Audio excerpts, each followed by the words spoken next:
नीट paper फुटीचा अखेर भांडाफोड कसा झाला माहितीये का?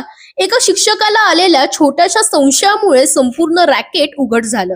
3 मे रोजी नीट परीक्षा झाल्यानंतर शिक्षक शशिकांत सुतार विद्यार्थ्यांसाठी पेपर सॉल्व्ह करत होते. तेवढ्यात त्यांच्या ओळखीच्या एका व्यक्तीने केमिस्ट्रीच्या प्रश्नांची एक पीडीएफ दाखवली आणि धक्का बसला.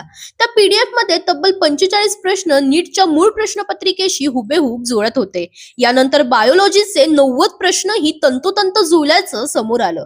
सुतार यांनी लगेच एनटीए ला पुरावे दिले आणि इथूनच सुरू झाला सीबीआय तपास. आता लातूरच्या आरसीसी क्लासेसवर सलग तिसऱ्या दिवशी सीबीआयची चौकशी सुरू आहे.